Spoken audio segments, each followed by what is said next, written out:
Hi hello welcome to my channel. ఎలా ఉన్నారు అందరూ?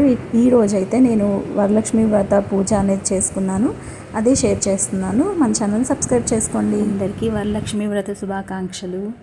నేనైతే ఇక్కడ పొద్దున వరలక్ష్మి వ్రత పూజ చేసుకున్నాను. పసుపు గణపైన ఏర్పాటు చేసుకున్నాను. ఒక్కొక్కటి చేర్చుకొని ఒక్కొక్కటి కూర్చుకొని అమ్మని పీట మీద ప్రతిష్ఠించుకున్నాను. ధూప దీపాలతో అమ్మ వెలిగిపోయింది.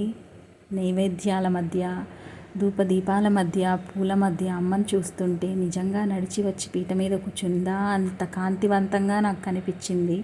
నా కళ్ళకి అంత హాయిగా అనిపించింది. ప్రతి సంవత్సరం నేను మా చెల్లి కలిసి వరలక్ష్మి వ్రతం ఆచరించే వాళ్ళం. కానీ ఈసారి నాకు అలా కుదరలేదు. తను మా ఊర్లో ఉంది, నేను ఇక్కడున్నాను. ఒక్కదాన్నే అన్ని పనులు చేసుకున్నాను. పర్ఫెక్ట్గా చేయగలనా లేదా అనుకుని టెన్షన్ పడ్డాను. కానీ అమ్మ నన్ను అనుగ్రహించింది. అన్నీ చేర్చుకొని కూర్చుకొని చేసుకున్నాను. ఆ ధూపాల మధ్య వెలుగుల్లో, దీప వెలుగుల్లో చూస్తుంటే నా కళ్ళు చాలలేదు, చూస్తూనే ఉండాలనిపించింది. నేను చేసిన నైవేద్యాలు ఇవి. అష్టోత్తరాలు చదువుకొని అమ్మని అర్చించుకున్నాను.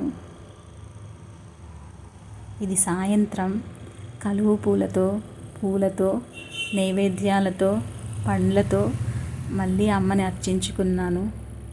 అమ్మ దీవెనలు కావాలనుకుంటున్నాను.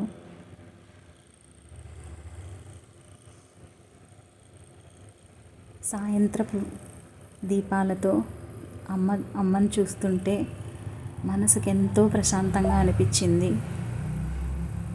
మీరైతే ఎలా చేసుకున్నారో కామెంట్ చేయండి.